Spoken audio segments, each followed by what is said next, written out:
Just wanted to focus on the most effective way to explain what happens when we have a shift in aggregate supply and the ways that we can explain that. So let's start off by perhaps we start off in an inflationary gap here and we decide, we have a determinant. Let's imagine that we have a change in the quality of our factors of production. Let's imagine that our educational system has improved, and so that'll shift out aggregate supply.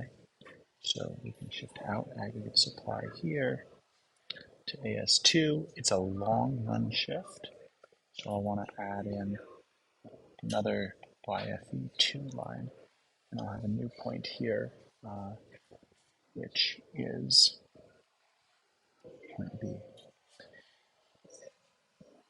The two key things that I really want to focus on here when I do my evaluation is I want to focus on workers and wages. So here I would want to point out, we know ultimately where I need to say is I need to say that there's an increase in real GDP, there's a decrease in the price level, and my unemployment might actually grow by a little bit, right? Because this gap is, here we were more than fully employed and here we're less. So unemployment might actually rise in this scenario. All right, so how can I explain this? Well, when we see the quality of our factors of production increase, as we did in our example, aggregate supply will shift out. This will allow firms and producers to produce more goods at the same cost, therefore driving their ability to produce out.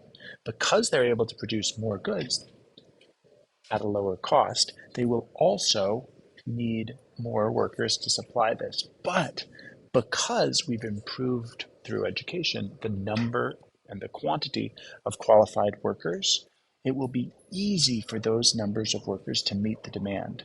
So wages will not rise. In fact, wages will probably remain about the same. But we know that the average price level is going to drop, and this shows us that other factors of production will become cheaper, presumably because by having a more educated workforce, all sorts of factors of production will become cheaper. So here in this scenario, because wages tend to be sticky, it must be the factors of production that are decreasing. And so, because the average price level drops, consumers are willing and able to buy more, which leads to our increase in GDP. We are able to make more, and because of the decrease in the price level, we are willing and able to consume more, whether we're a firm, whether we're a consumer, or whether it's government spending. That's a really effective way to make your explanation because you've gone through and you've clearly explained the three changes that happen.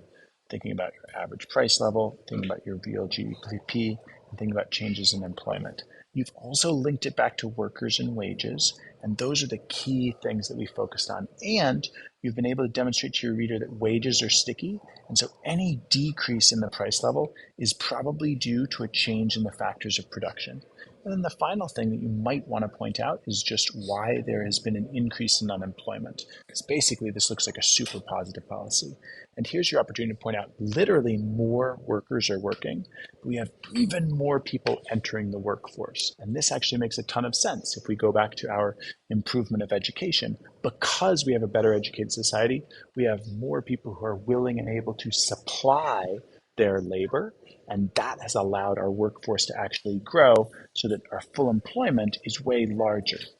This is the equivalent of a long distance runner increasing their endurance. Now, instead of being able to run 8 kilometers, now they're able to run 12 kilometers. So we have this spare capacity here, which is actually probably pretty healthy for our economy.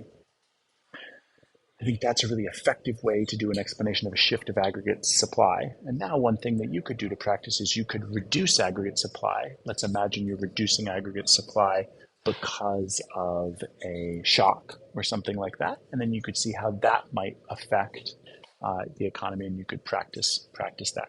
Just one thing to remember is that the reason why we shifted YFE here is because we had a long run shift in aggregate supply. The long run shifters are changes in the quantity or quality of the factors of production or a change in technology.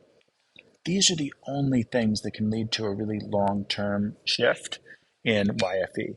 But if you have a change in business taxes or subsidies, or if you have a shock, those will lead to shifts of AS, but not